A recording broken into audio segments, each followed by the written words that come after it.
తండ్రి వందనం, తండ్రి వందనం, తండ్రి స్తోత్రం, తండ్రి స్తోత్రం, తండ్రి ఆరాధన, తండ్రి ఆరాధన, యేసువా వందనం, యేసువా వందనం, యేసువా స్తోత్రం, యేసువా స్తోత్రం, యేసువా ఆరాధన, యేసువా ఆరాధన, పరిశుద్ధాత్మ దేవా వందనం, పరిశుద్ధాత్మ దేవా వందనం, పరిశుద్ధాత్మ దేవా స్తోత్రం, పరిశుద్ధాత్మ దేవా స్తోత్రం, పరిశుద్ధాత్మ దేవా ఆరాధన, పరిశుద్ధాత్మ దేవా ఆరాధన. హల్లెలూయా, హల్లెలూయా, హల్లెలూయా, హల్లెలూయా, హల్లెలూయా, హల్లెలూయా, హల్లెలూయా. హల్లెలూయా. క్రీస్తునాథుని చేత మికిలిగా ప్రేమింపబడు ప్రియ సహోదరి సహోదరులారా, ఈరోజు మనం ధ్యానాంశంలోనికి వెళ్ళేదానికి ముందు ఒకటి రెండు అద్భుతాలను, అది కూడా స్వస్థత అద్భుతాలను గురించి, పునీత అంతోని వారి ద్వారా జరిగిన అద్భుతాలను గురించి మొదట మాట్లాడుకుందాం. మొదటిగా ఒక కన్యాస్త్రీకి జరిగిన అద్భుతం. సిస్టర్ వెరోనికా వియాన్నా అనేది ఆ అమ్మగారి పేరు. ఆమె క్లారమ్మ సభలో సభ్యురాలుగా ఉండేది. ఆమెకు దేవుడంటే చాలా ఇష్టం, మనుషులంటే చాలా ప్రేమ. ఎటువంటి సేవా కార్యక్రమాలకైనా, ఏదైనా మంచి పనికైతే ఆమె ఎల్లప్పుడూ ముందు ఉండేదంట. ఉత్సాహంగా ఉంటూ ఉత్సాహపరుస్తూ ఆమె ఆ దేవుని సేవలో నడుస్తూ ఉండేదంట.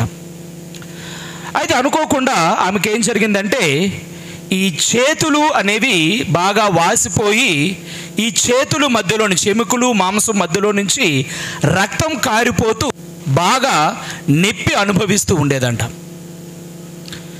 ఇలా చాలా రోజులు గడిచిన తర్వాత ఆమెకు డాక్టర్లు చెప్పింది ఏంటంటే, ఈ రక్తం కారిపోతూ ఉంది కాబట్టి ఈమె మరికొన్ని రోజుల్లోనే మరణస్థాది అని చెప్పడం జరిగిందంట. అలా చెప్పిన తర్వాత ఏమైందంటే, ఇంకా ఆమె అలాగా ఇంకా బలహీన పడిపోతుంది, బాగా బలహీన పడిపోతూ ఉంది. అది జూలై 3వ తారీఖు. ఎవరి పండుగ చేసుకుంటాం మనం? పర్వాలేదు, ఎవరి పండుగ? తోమాస్ వారి, పునీత తోమాస్ వారి పండుగ జరుపుకుంటాం జూలై 3వ తారీఖు.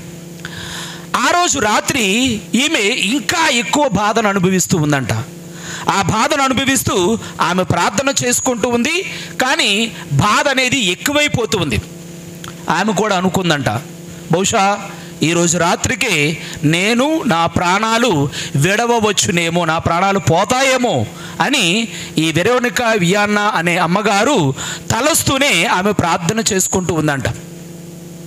రాత్రి గడుస్తూ ఉంది. రాత్రి గడిచేసరికి ఆమె ఆ రాత్రి ముగిసిన తర్వాత తెల్లవారుజాముకి మరలా ఆరోగ్యంతో కనబడిందంట.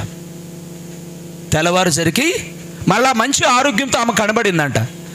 ఆ కాన్వెంట్ పెద్దమ్మగారు వచ్చి ఆమెను అడుగుతూ ఉన్నారంట, ఇది ఎలా జరిగింది నీకు అని. ఇది ఎలా జరిగింది? రాత్రి చాలా బాధపడ్డావు కదా, ప్రాణాలు పోతాయేమో అన్నంతగా నీవు ఇబ్బంది పడ్డావు కదా, ఇది ఎలా జరిగింది అని పెద్దమ్మగారు వచ్చి ఈ వెరోనికా అమ్మగారిని అడిగినప్పుడు ఆమె చెబుతూ ఉందంట, రాత్రి నాకు పునీత అంతోని వారు, అలాగే పునీత సియన్నాపుర బెర్నార్డ్ అమ్మగారు నాకు కనబడ్డారు. వారిద్దరూ కనబడి రెండు పక్కలా కూర్చొని, నా పక్కన ఒక పక్కన ఒకరు, ఇంకొక పక్కన ఇంకొకరు కూర్చొని, ఒకరు నేను చెప్పే జపాలకు జవాబు చెబుతూ నాతో పాటు ప్రార్థిస్తూ నా చేతిని చాపమని ఆజ్ఞాపించారు. ఏం చెప్పారంట? ఆ చేతిని చాపడం ఒకటే కాదు, దానికి ముందు ఇంకోటి ఉంది.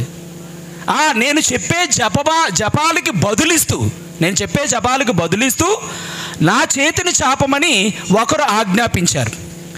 ఇంకొకరు ఏమైనా ఆజ్ఞాపించారంటే, ప్రభువు నామములో నీవు స్వస్థత పొందబోతూ ఉన్నావు అని నన్ను దీవించారు. ఈ రెండు రాత్రి జరిగిన తర్వాత నేను స్వస్థత పొందాను అని ఈ సిస్టర్ వెరోనికా వియాన్నా అనే అమ్మగారు ఆమె యొక్క జీవితంలో అంతోని వారి ద్వారా జరిగిన అద్భుతం గురించి, ఆమె ఎలా స్వస్థత పొందింది అనే దాని గురించి తెలియజేస్తున్నారు ప్రియ సహోదరి సహోదరులారా. మొదటిది. ఇక రెండవది, పోర్చుగల్ దేశ రాణి. ఆమె పేరేంటంటే తారాక్షిణి. ఆమె పేరు, మహారాణి పేరు తారాక్షిణి. యువరాణి పేరు అల్దోనిసియా. ఈ మహారాణికి అంతోని వారంటే చాలా ఇష్టం అంట. మహారాణికి అంతోని వారంటే చాలా ఇష్టం. ఆయన యొక్క ప్రార్థనా సహాయం ఎప్పుడూ ఉంటుంది అని నమ్మి విశ్వసించి ఆయన యొక్క ప్రార్థనా సహాయాన్ని అడిగేదంటే ఎప్పుడూ నీవిడ. అయితే ఏమైందంటే ఆ యువరాణికి అల్డోనిసియాకి తీవ్రమైన అనారోగ్యం వచ్చిందంట. అంటే కూతురికి తీవ్రమైన అనారోగ్యం వచ్చింది. ఆమె కూడా ఇంచుమించుగా మరణావస్థలో ఉండేటప్పుడు ఈ మహారాణి అంతోని వారి ప్రార్థనా సహాయమును అడుగుతూ ఉందంట. ఆమె ఏమని ప్రార్థిస్తుందంటే, అంతోని గారా, మీ ద్వారా నేను ఎప్పుడు ఏది అడిగినా నేను పొందకుండా లేను. నేను ఎప్పుడు ఏది అడిగినా నీ ప్రార్థనా సహాయమున నేను అన్నీ పొందగలిగాను. మరి ఇప్పుడు నా కూతుర్ని మీ చేతుల్లోకి సమర్పిస్తూ ఉన్నాను. మీ ప్రార్థనా సహాయం నాకు కావాలి, మీ దీవెన సహాయం కావాలి, మీ వరాన్ని ఇచ్చే అనుగ్రహం నాకు కావాలి అని ఆ తల్లి తన యొక్క కూతురు యువరాణి కోసం ప్రార్థన చేసిందంట. ఆ రోజు రాత్రికి మహారాణి వెళ్ళి పడుకుంది. యువరాణి తన గదిలోనే విశ్రాంతి తీసుకుంటూ ఉంది. ఆమె కూడా ఆల్మోస్ట్ ప్రాణాపాయ స్థితిలోనే ఉంది. ప్రియ సహోదరి సహోదరు, ఆ రోజు రాత్రికి అంతోని వారు ఆమెకు కనబడ్డారంట. కనబడి ఆమెను 2 ఆప్షన్స్ ఇచ్చారంట. ఆమెకు 2 ఆప్షన్స్. ఒకటేంటి అంటే, ఈరోజే నీవు మరణించి నాతో పాటు స్వర్గానికి వస్తావా, ఒకటి. రెండవది, లేదా ఈరోజు స్వస్థత పొంది నీవు ఈ లోకములోనే జీవించాలనుకుంటూ ఉన్నావా అని 2 ఆప్షన్స్ ఆమెకి ఇచ్చారంట. మనమైతే ఏదనుకుంటాం? ఏదనుకుంటాం? గట్టిగా సమాధానం చెప్పండి. ఏదనుకుంటామో? రెండోదే కదా. ఇక్కడే ఆరోగ్యం పొంది ఇంకొక 20 సంవత్సరాలు 30 సంవత్సరాలు మనం బాధపడ ఎవరినో బాధపడి బతికేయాలి కదా, అంతేనా? ఆవిడ ఏదనుకుని ఉంటుంది? మొదటిదేనా? ప్రియ సహోదరి ఈ సహోదరులారా, మామూలుగా మీరందరూ మంచి విశ్వాసులు కాబట్టి మొదటిదని అనుకుంటున్నాం. కానీ ఆమె కూడా మనలాగా రెండోదే ఎన్నుకుందంట. ఆమె కూడా, యువరాణి కూడా మనలాగా రెండోది ఎన్నుకుందంట. నాకు మంచి ఆరోగ్యాన్ని ఇవ్వండి, నేను నా తల్లితో కలిపి జీవిస్తాను అని పునీత అంతోని వారిని అడిగిందంట. ఆమె అడిగినట్లుగానే అంతోని వారు దేవుణ్ణి అడిగి ఆమెకు ఆరోగ్యాన్ని ఇవ్వడం, తెల్లవారేసరికి మరలా మంచి ఆరోగ్యంతో తల్లి దగ్గరికి వెళ్ళి తనకు జరిగిన విషయాలన్నీ తల్లితో చెప్పడం జరిగింది. ప్రియ సహోదరి సహోదరులారా, ఈ 2 అద్భుతాలతో పాటు ఈరోజు మనం ధ్యానించే అంశాన్ని మనం తీసుకున్నట్లయితే, ఈరోజు ధ్యానాంశం ఏంటి? ఎంతమంది యాక్సెప్ట్ చేస్తారో? నేనే రోగినైతే, మీరే రోగి అయితే ఎంతమంది యాక్సెప్ట్ చేస్తారో, ఎంతమంది అంగీకరిస్తారో? మనలో బహుశా నాకు తెలిసినంత వరకు 100కి 98 మంది మనం ఒప్పుకోం. అనారోగ్యం వస్తుందంటే ఒప్పుకుంటామా? ఎంతమంది ఒప్పుకుంటారు? నాకు అనారోగ్యం వస్తుందంటే ఎంతమంది ఒప్పుకుంటారు? 1 2 లెక్క పెడుతున్నాను కాబట్టి ఇంకొక 5-6 ఇస్తాయి పైకి. యేసువా వందనం, యేసువా స్తోత్రం, యేసువా ఆరాధన. ప్రియ సహోదరి సహోదరులారా, మరి ఈనాడు మనకి ఇది ఎప్పుడు బహుశా నేను కూడా ఇటువంటి ధ్యానాంశం చెప్పాల్సి ఉంటుంది, ఇటువంటి ధ్యానాంశం ప్రిపేర్ అవ్వాల్సి ఉంటుంది, ఇటువంటి ధ్యానాంశం జనాలకు బోధించాల్సి ఉంటుంది అని నేను కూడా ఇప్పుడు అనుకోలేదు. ధ్యానాంశం చూసిన తర్వాత ఫాదర్ గారిని అడిగాను ఏంటి సంగతి అని. ఆ తర్వాత డిస్కషన్ అవ్వడం, తర్వాత ప్రియ సహోదరి సహోదరులారా ఈ ధ్యానాంశం అనేది ప్రిపేర్ అవ్వడం జరిగింది. ప్రియ సహోదరి సహోదరు, సరే, మరి ఇది ఈ ధ్యానాంశాన్ని, నేనే రోగినైతే, ఈ ధ్యానాంశాన్ని మనం ఏ విధంగా అర్థం చేసుకోవాలి, లేకపోతే ఏ విధంగా దీన్ని మనం అర్థం చేసుకొని విశ్వాసంలో ముందుకు వెళ్ళాలి అనేది కొన్ని విషయాలు ఈనాడు ఈ ధ్యానాంశం ద్వారా మనం కొన్ని విషయాలు ధ్యానించి తెలుసుకొని ముందుకు వెళ్ళడానికి ప్రయత్నం చేద్దాం. ప్రియ సహోదరి సహోదరు, దీన్ని 4 భాగాలుగా ధ్యానిద్దాం. మొదటిగా, నేనే రోగినైతే నా స్పందన ఏంటి? మొదటిగా నా స్పందన ఏంటి? రెండవదిగా, నేనే రోగినైతే నాకు కలిగే మేలేంటి? మూడవదిగా, నేనే రోగినైతే నా విశ్వాసం ఏంటి? నాలుగవదిగా, నేనే రోగినైతే నా అంగీకారం దేనికి ఎలా ఉంటుంది అనేది మనం ధ్యానించడానికి ప్రయత్నం చేద్దాం ప్రియ సహోదరి సహోదరులారా. మొదటిగా, నేనే రోగినైతే నా స్పందన ఏంటి అనేది మొదటిగా మనం ఆలోచించడానికి ప్రయత్నం చేద్దాం ప్రియ సహోదరి సహోదరులారా. సర్వసాధారణంగా మనం ఎప్పుడైనా అనారోగ్యానికి గురి అయితే మన స్పందన మామూలుగా ఎలా ఉంటుంది? పాజిటివ్గా ఉంటుందా, నెగిటివ్గా ఉంటుందా? ఏముంటుంది? ఇమీడియట్గా మనకు వచ్చే క్వశ్చన్ ఏంటి?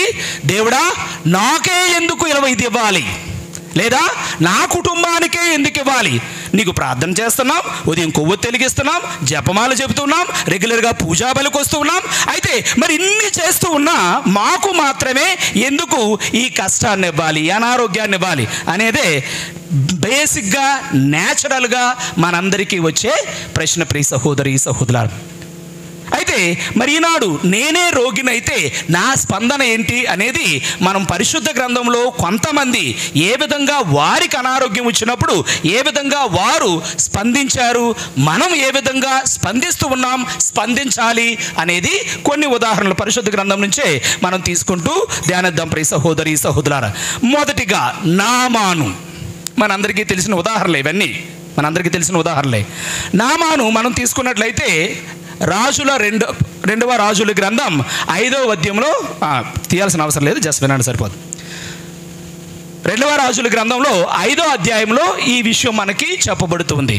ప్రియ సహోదరి సహోదరులారా, నామాను సిరియా దేశ సైన్యాధికారి, మనందరికీ తెలిసిందే. అయితే ఇక్కడ అతనికి అనారోగ్యం అని ఉంది, కుష్ఠవ్యాధి అనేది ఉంది. కానీ అతడు మహాశూరుడు, అవన్నీ మనకు తెలిసినవే ప్రియ సహోదరి సహోదరులారా.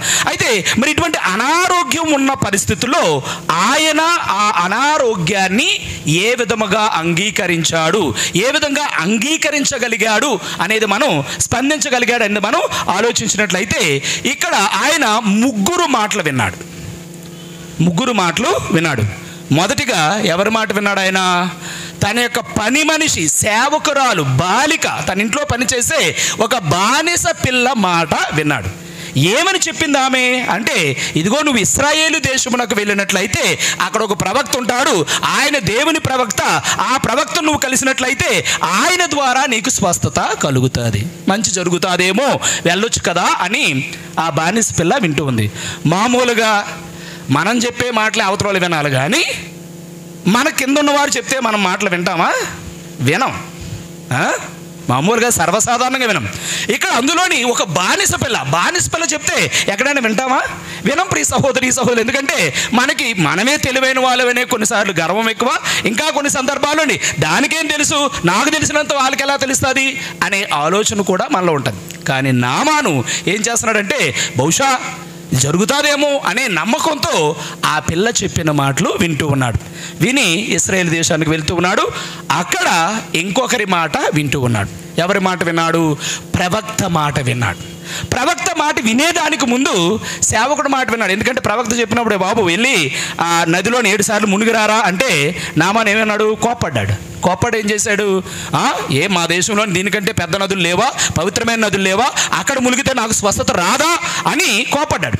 కానీ ఎప్పుడైతే ఒక సేవకుడు అతనిని వారించాడో, అయ్యా అతను చెప్పింది చిన్న పనే కదా, అంత కష్టమైన పనేం కాదు కదా, సులువైన పనే కదా, దీనికంటే కష్టమైన పని చెప్తే మీరు వింటారు కదా, కాబట్టి ఇది చిన్న పనే కాబట్టి ఈ మాట వినండయ్యా అని తన యొక్క సేవకుడు లేకపోతే ఇంకొక సైనికుడు అతనికి చెప్పినప్పుడు అతని మాట కూడా వింటూ ఉన్నాడు.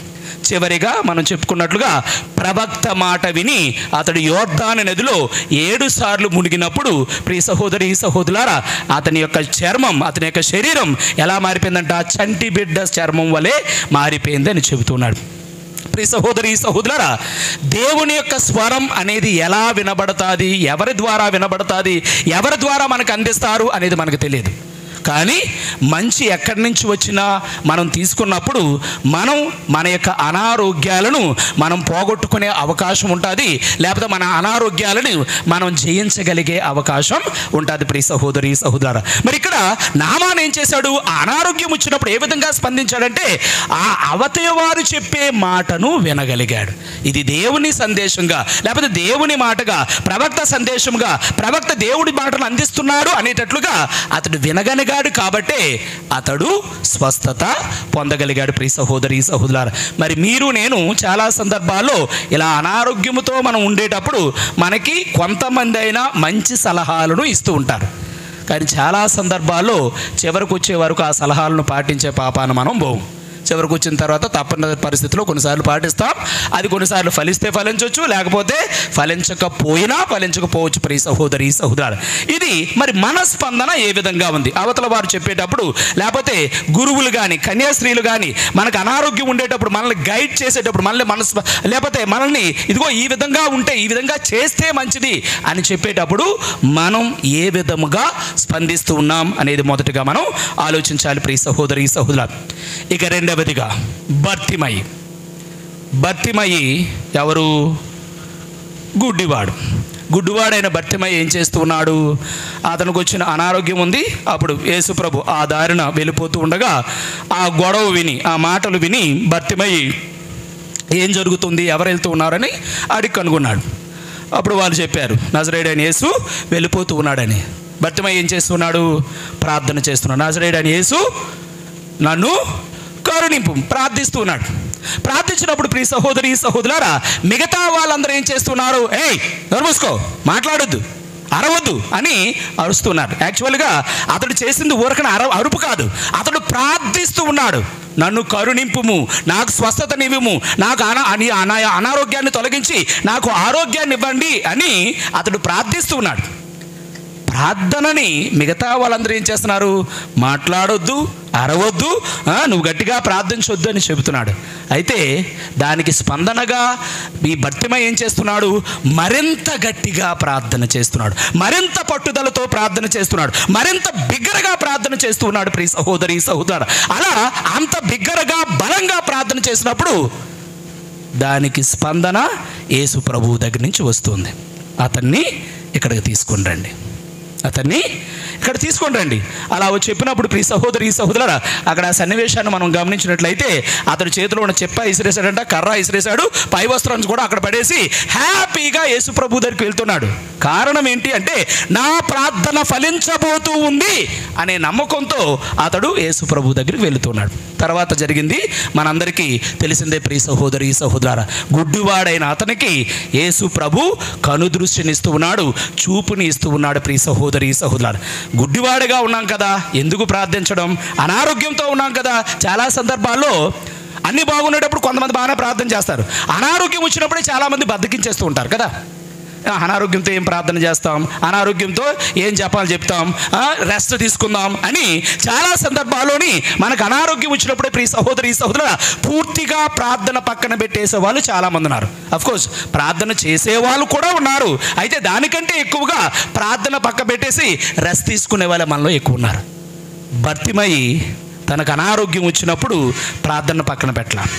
యేసు ప్రభు నా ప్రార్థన ఆలకిస్తాడు అని అనుకొని విశ్వసించి ఏం చేస్తున్నాడు? మరింత బిగ్గరగా, మరింత గట్టిగా అతడు ప్రార్థించడానికి ప్రయత్నం చేస్తున్నాడు ప్రియ సహోదరి సహోదరు. కాబట్టి మరి మీకు నాకు, లేదా మీరు నేను, మనకు అనారోగ్యం వచ్చినప్పుడు మనం కూడా ఏం చేయాలి? బర్తిమయిలాగా మనం కూడా స్పందించాలి. మరింత బిగ్గరగా, మరింత ఎక్కువగా ప్రార్థించే ప్రయత్నం మనం చేయాలి ప్రియ సహోదరి సహోదరు. ప్రార్థన విడిచిపెట్టే ప్రయత్నం చేయకూడదు, లేకపోతే ప్రార్థన తగ్గించే ప్రయత్నం చేయకూడదు, లేదంటే ప్రార్థన అశ్రద్ధ చేసే ప్రయత్నం చేయకూడదు. ఏం చేయాలి? మరింత బిగ్గరగా, మరింత ఎక్కువగా ప్రార్థించే ప్రయత్నం మనందరమీ చేయాలి ప్రియ సహోదరి సహోదరు. ఆ విధంగా మన స్పందన ఉండేటప్పుడు ఖచ్చితంగా ప్రభు మన యొక్క ప్రార్థన ఆలకిస్తాడు. యేసువా వందనం, యేసువా స్తోత్రం, యేసువా ఆరాధన. ప్రియ సహోదరి సహోదరులారా, ఈనాడు ఇంకా మూడవ ఉదాహరణ, నా స్పందన లేకపోతే మన స్పందన ఏ విధంగా ఉన్నది అనేది మనం చూసినట్లయితే, ఈనాడు మనం చదువుకున్న మొదటి పట్టణం ఎక్కడి నుంచి తీసుకున్నాం? మొదటి పట్టణం యోబు గ్రంథం ఎన్నో అధ్యాయం 19వ అధ్యాయం 10వ వచనం నుంచి లేదా 14వ వచనం నుంచి 20వ వచనం వరకు మనం చదివాం ప్రియ సహోదరి సహోదరా.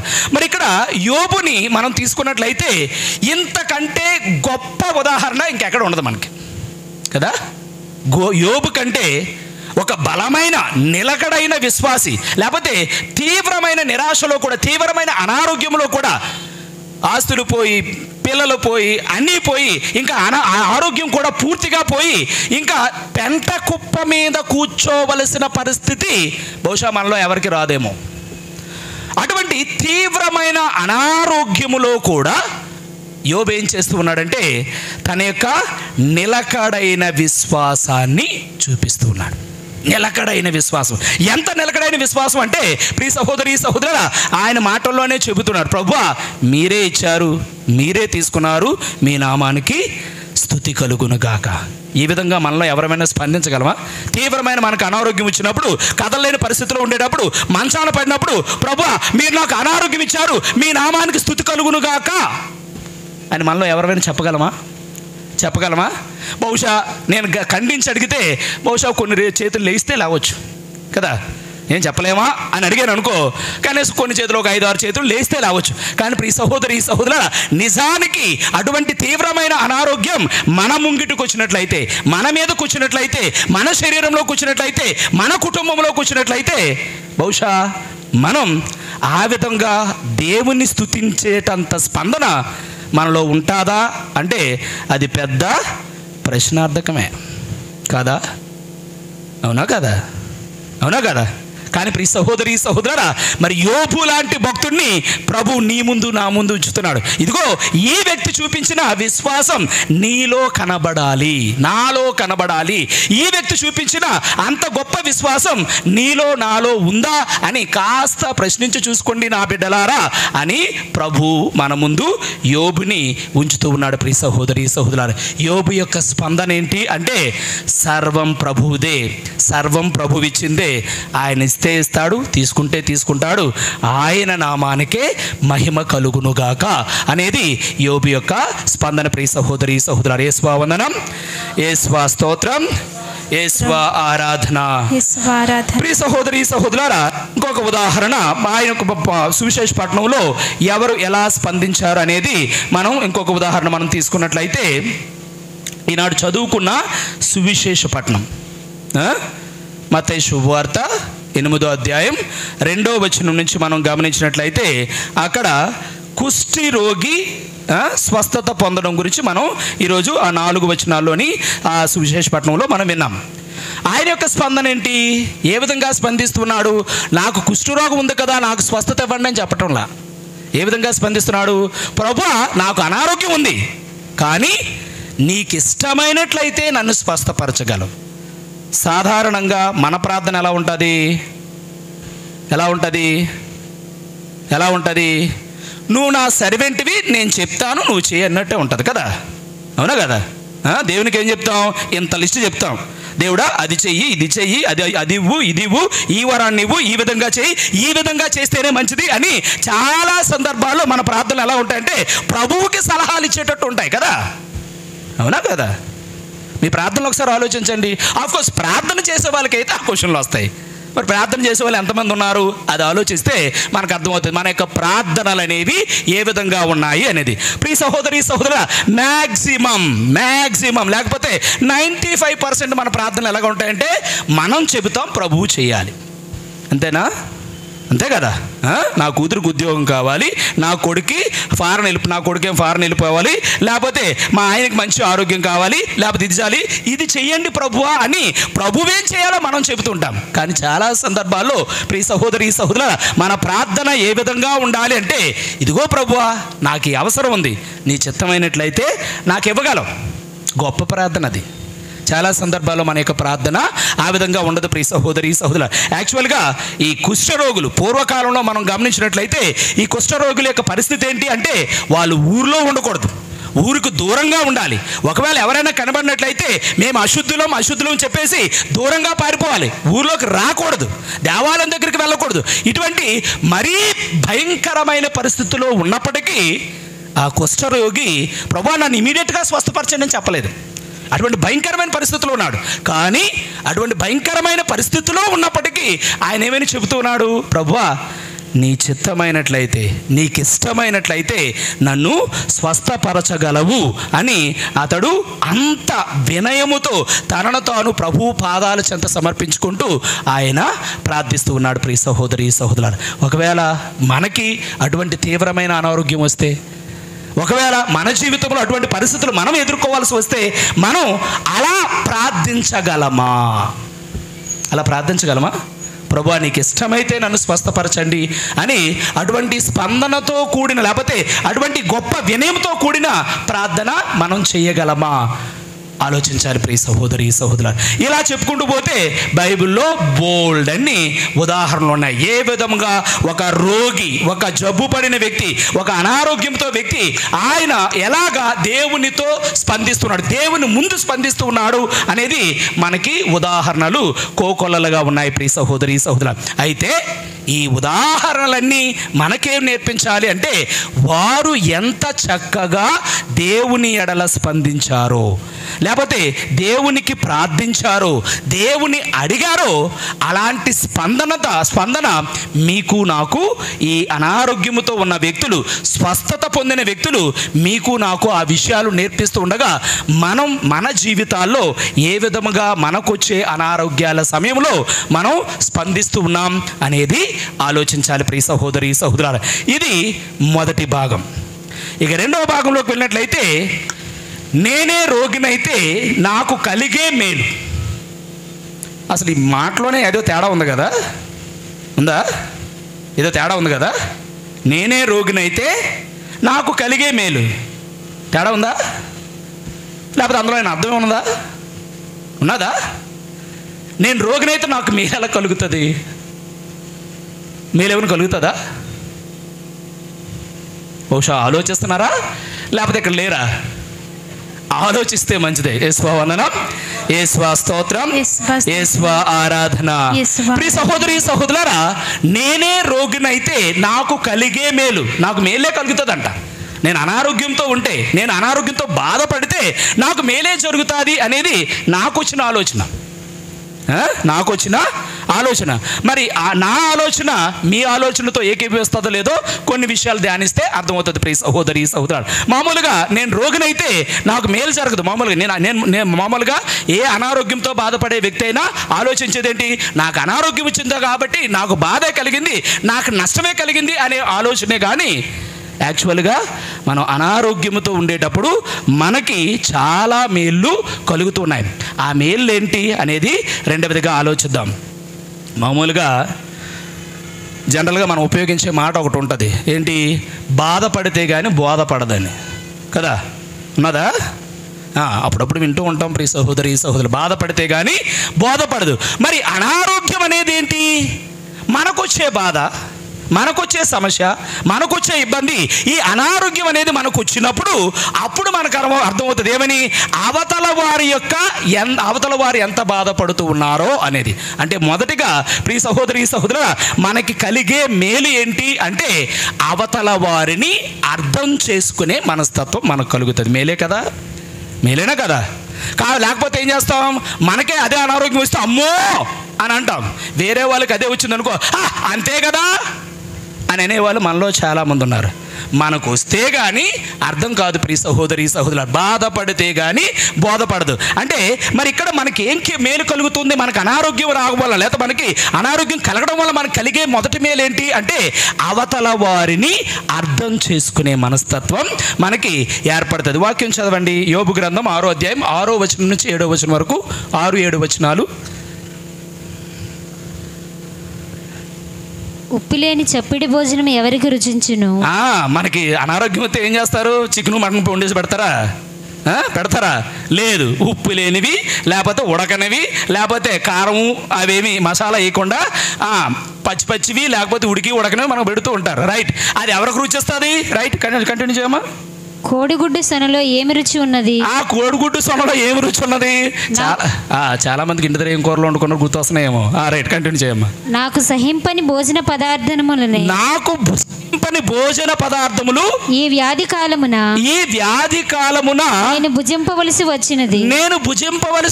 ప్రియ సహోదరి సహోదరులారా, ఈ విషయం ఏమనుకోవద్దు, అత్త కోడళ్ళ మధ్యన అయితే సింపుల్గా అర్థమవుతుంది కదా. ఏం చేస్తుంటారు, అత్తకు అనారోగ్యం వచ్చిందనుకో, ఏదోటి వండి పడేలే, ఏదోటి పెట్టేలే. అఫ్కోర్స్ మీరు అందరూ మంచి కోడళ్ళే, మంచి అత్తలే కాబట్టి అన్నీ బాగానే ఉంటాయి. ప్రియ సహోదరి సహోదరుడా, ఇక్కడ ఈ యోబు ఏమని చెప్తున్నాడంటే, ఈ ఉప్పు కారము లేనివి ఎలా తినగలం అనేది నీకు ఎప్పుడు అర్థం అవుతుంది? ఒకప్పుడు నువ్వు కూడా ఆ స్థితిని అనుభవిస్తే అప్పుడు నీకు అర్థమవుతుంది. అయ్యో, నేను తినలేకపోయాను కదా, నా అత్త ఎలా తినగలదు, నా కోడలు ఎలా తినగలదు, నా భర్త ఎలా తినగలడు, నా భార్య ఎలా తినగలదు, నా పిల్లలు ఎలా తినగలదు, లేదా నా పక్కింటి వారు ఎలా తినగలరు అని నీకు ఎప్పుడు అర్థమవుతుంది? ఒకప్పుడు ఆ పరిస్థితి నీకు ఎదురైనప్పుడు. యోబు అదే చెబుతున్నాడు. ఈ ఉప్పు లేనిది లేకపోతే రుచి పసి లేనిది ఏ విధంగా తినగలం అనేది ఎప్పుడు మనం అర్థం చేసుకోగలమంటే, ఆ పరిస్థితిని మన జీవితంలో మనం ఎదుర్కొన్నప్పుడు మనకి అక్షరాల అర్థమవుతుంది. ప్రియ సహోదరి సహోదరుల, ఇక రెండవదిగా నేనే రోగినైతే నాకు కలిగే మేలు. రెండవది ఏంటి అంటే, సేవ చేసే గుణం వస్తుంది. సేవ చేసే గుణం. ఎందుకంటే ఒకప్పుడు నువ్వు అనారోగ్యంతో నీ బెడ్ మీద పడి ఉన్నప్పుడు నీకు ఎవరైతే సేవలు చేస్తారు, లేకపోతే ఎలాగైతే నీకు సేవల అవసరమో అలాగే అవతల వారు కూడా అనారోగ్యంలో ఉండేటప్పుడు నీవు కూడా సేవలు చేయాలి అనే ఆలోచన నీకు కలుగు చేస్తుంది. ఎప్పుడు? ఒకప్పుడు నువ్వు కూడా అనారోగ్యంతో మంచం పట్టినప్పుడు నీకు ఎవరైనా సేవ చేసినట్లయితే నీ అవతల వారు అనారోగ్యంలో ఉండేటప్పుడు నేను కూడా సేవ చేయాలి. అఫ్కోర్స్ అంత మంచి మనసులు ఇప్పుడు ఉన్నట్టు ఏం లేదు. ఆవిడ చేయాల్సింది కాబట్టి చేసింది, నేనెందుకు చేయాలి అని ఆలోచించమని మనలో చాలామంది ఉన్నాం. ప్రియ సహోదరి సహోదరులు, అంటే ఒకవేళ ఇంకా ఆలోచించినట్లయితే నువ్వు ఇంకా అనారోగ్యంతోనే ఉన్నావు, నీకు ఇంకా ఆరోగ్యం చేకూరలా. శారీరక ఆరోగ్యం కలిగింది కానీ ఇంకా మానసికంగా నువ్వు ఇంకా రోగగ్రస్తులాగే ఉన్నావు. ప్రియ సహోదరి సహోదరుడా, నువ్వు గనక నీ అనారోగ్య సమయంలో నీవు సేవలు పొందితే నీవు కూడా అలా సేవ చేయగలిగినట్లయితే అది నీకు కలిగే మేలు. అటు భౌతికంగా మేలు కలిగింది, అలాగే నీకు ఆధ్యాత్మికంగా కూడా మేలు కలిగింది. అంటే నీ మనసులో కాస్త మారు మనసు, మంచి మనసు నీకు కలిగింది కాబట్టి ఈ అనారోగ్యం అనేది నీకు మేలు చేసింది. ఏ విధంగా సేవ చేయడానికి నీకు ఉపయోగపడింది అనేది మనం గ్రహించాలంటే అది మరి మేలే కదా, మంచిదేనా, మనకు కలిగే మేలేనా? యేసువా వందనం, యేసువా స్తోత్రం, యేసువా ఆరాధన. ప్రియ సహోదరి సహోదరులారా, ఇక మూడవదిగా మనకు కలిగే మేలు ఏంటి అంటే ఓర్పు సహనం అలవడతాయి. అనారోగ్య సమయంలో ఏం అలవడతాయి? ఓర్పు సహనం. సర్వసాధారణంగా ప్రస్తుతం మనం ఉన్న ప్రపంచంలోని అంతా ఫాస్ట్గా అయిపోవాలి అన్నీ కదా. ఎక్కడా వెయిటింగ్ అనేది ఉండకూడదు, ఎక్కడ వెయిట్ చేయలేం. కొన్ని సందర్భాలను విచారణ గురించి బెల్లగొడతాం, ఆయన బయటకు వచ్చేలో ఒకటి 2 నిమిషాలు 3 నిమిషాలు లేట్ అయితే ఏం చేస్తాం? వెళ్ళిపోతాం మనం, ఎందుకంటే టైం వేస్ట్ అయిపోతుంది కదా. ఇదే కాదు, ఎక్కడైనా ప్రియ సహోదరి సహోదరుడా, ఇప్పుడంతా ఎక్కడైనా టక ఫాస్ట్గా అయిపోవాలి, ఎక్కడా వెయిటింగ్ అవసరం లేదు. అంటే ఆ ఓర్పు సహనం అనేది మనలో రోజు రోజుకి తగ్గిపోతుంది. తగ్గిపోతుందా? ప్రియ సహోదరి సహోదరుడా, మరి అనారోగ్యం వచ్చినప్పుడు నువ్వు లేచిన కథ నడవగలవా? ఎక్కడ పడితే అక్కడికి వెళ్ళగలవా? లేదు.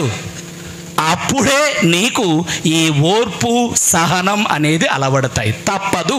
కాబట్టి ఏం చేయాలి? అన్నీ మూసుకొని మంచం మీదే ఉండాలి, అన్నీ మూసుకొని ఇంట్లోనే ఉండాలి అనేది. కరోనా సమయంలో 2 సంవత్సరాలు అందరం మర్యాదగా ఇంట్లోనే ఉన్నాం కదా. ఉన్నావా? ఎందుకు? బయటకు వెళ్తే పోతామని భయం కదా.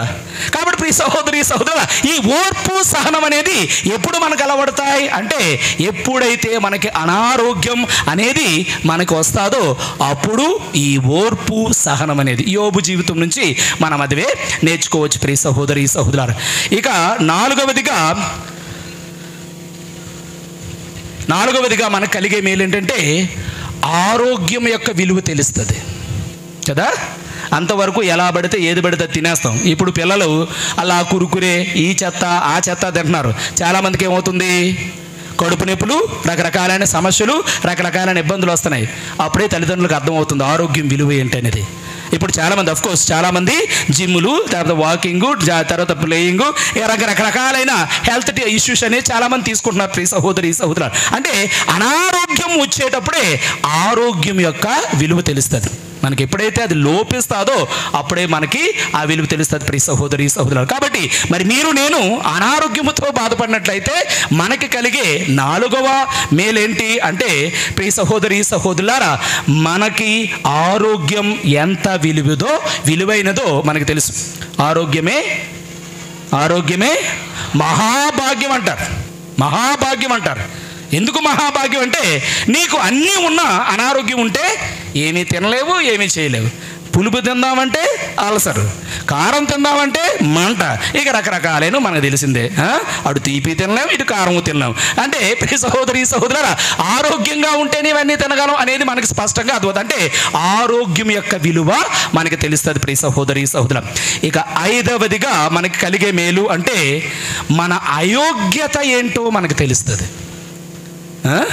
మనకు అనారోగ్యం వచ్చినప్పుడు, లేకపోతే నేనే రోగగ్రస్తునైతే, లేకపోతే నువ్వే రోగగ్రస్తుడివైతే నీకు నీ అయోగ్యత ఎంత అనేది నీకు అర్థమవుతుంది. వాక్యం చదవండి, మత్తయి శుభవార్త 8:8.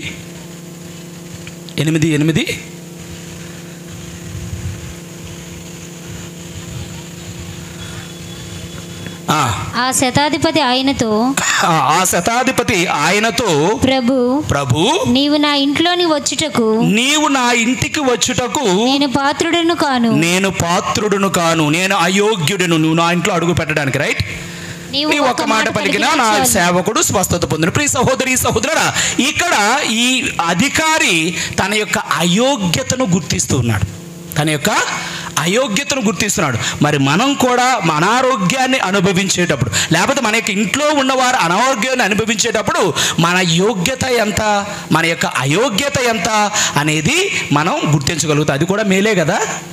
మన స్థితిగతులు ఏంటి, మనం ఎక్కడి వరకు ముందుకు వెళ్ళగలం, లేకపోతే ఎంతవరకు ముందుకు వెళ్ళగలం, ఎంతవరకు మొండిగా ఉండగలం అనేది స్పష్టంగా ఎప్పుడు అర్థమవుతుందంటే మనకి అనారోగ్యం వచ్చేటప్పుడు. ప్రియ సహోదరి సహోదరులారా, మరి ఇక్కడ ఈ శతాధిపతి, ఈ అధికారి ఎక్కడ తన అయోగ్యతను గుర్తిస్తూ ఉన్నాడు? తన సేవకుడు అనారోగ్యముతో బాధపడుతున్నప్పుడు తాను ఎంత అయోగ్యుడు అనేది స్పష్టంగా గుర్తిస్తున్నాడు. ప్రభువా, మీరు నా ఇంటి ప్రవేశించుటకు నేను యోగ్యుని కాను, మీరు ఒక్క మాట పలికితే నా సేవకుడు స్వస్థత పొందుతాడు అని తన యొక్క అయోగ్యత ఎంత అనేది అతడు గుర్తిస్తున్నాడు. ప్రియ సహోదరి సహోదరులారా, మరి ఈ యొక్క 5 మేలులు మనకు కలుగుతాయి ఎప్పుడు? మనం రోగగ్రస్తులం అయినప్పుడు. కానీ చాలా సందర్భాల్లో రోగగ్రస్తులం అయినప్పుడు పక్క వాళ్ళని తిట్టుకోవడానికి, దేవుని తిట్టుకోవడానికి మనకు టైం సరిపోదు. కానీ ఈ విషయాలు ఎక్కడ నేర్చుకుంటాం మనం కదా?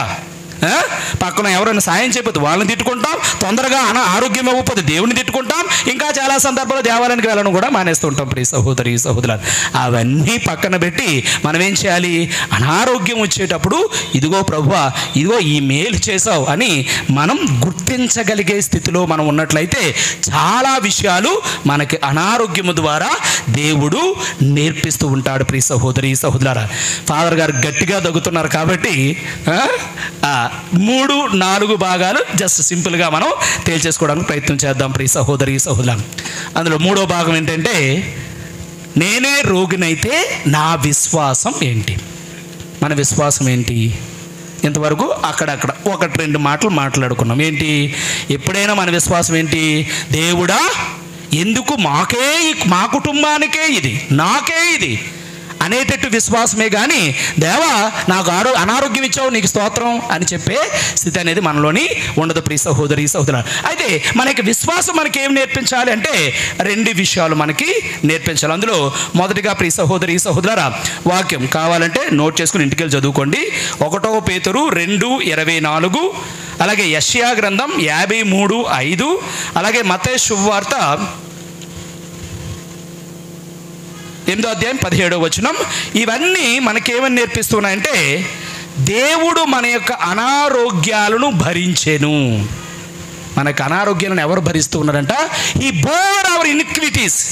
మన యొక్క అనారోగ్యాలను లేదా మన రోగములను దేవుడు భరించెను, దేవుడు తనపైకి తీసుకొనెను అని యెషయా గ్రంథం, అలాగే 1 పేతురు 2:24, తర్వాత మత్తయి శుభవార్త 8:17 వచనాల్లోని మనకి ఈ విషయాన్ని తెలుస్తుంది. దేవుడు ఏం చేస్తారంటే, యేసుప్రభు ఏం చేస్తారంట, మన అనారోగ్యాలన్నిటిని, మనకున్న అన్ని రకాలైన సమస్యలని ఆయన భరించాడంట.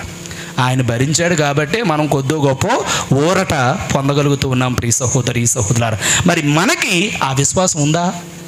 దేవుడు నా అనారోగ్యాన్ని భరిస్తూ ఉన్నాడు, దేవుడు నా బాధను భరిస్తూ ఉన్నాడు, దేవుడు నా శ్రమలను భరిస్తూ ఉన్నాడు అనేది అటువంటి విశ్వాసం మనలో కనబడుతూ ఉందా?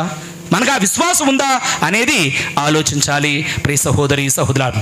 ఇక రెండవదిగా, హీ మేడ్ ఎవ్రీథింగ్ వెల్, ఆయన అన్నిటినీ చక్కబరుచును అనేది మనం మన యొక్క విశ్వాసంలో తెలుసుకోవాలి. దేవునికి అసాధ్యమైనది ఏదైనా ఉందా? ఉన్నదా? దేవునికి అసాధ్యమైనది ఏమైనా ఉన్నదా? ఏదీ లేదు ప్రియ సహోదరి సహోదరులారా. మరణించిన వాడు సైతం సజీవంగా లేపిన వానికి చిన్న చిన్న అనారోగ్యం ఆయనకి ఎక్కడ లెక్క? ఏమైనా అసాధ్యమైనది ఉందా? లేదు ప్రియ సహోదరి సహోదరులారా. మరి అంత గొప్ప అద్భుతాల గురించి వినే మనకు అనారోగ్యం వచ్చినప్పుడు చిన్న చిన్న వాటికి కూడా ఎందుకు మనం విశ్వాసం కోల్పోతూ ఉంటాం? ఆలోచించాలి కదా, ఆలోచించాలా? అవునా? చిన్న చిన్న అనారోగ్యం వచ్చినప్పుడు పెద్ద పెద్ద అద్భుతాల గురించి వినే పెద్ద పెద్ద అద్భుత కార్యాలు దేవుడు చేస్తూ ఉన్నాడు అని మన జీవితంలో చాలా సందర్భాల్లో చవి చూసాం. అలాగే చాలా మంది వ్యక్తులు సాక్ష్యాలు చెప్పగా మనం విన్నాం. అలాగే చాలా పుణ్యక్షేత్రాలకు వెళ్ళినప్పుడు ఇది జరిగింది అని చాలా విషయాలు వింటూ ఉన్నాం, అద్భుతమైన విషయాలు. మరి అన్ని అద్భుతాలు చేసిన దేవుడు నీకు అద్భుతం చేయడా? చేస్తాడా?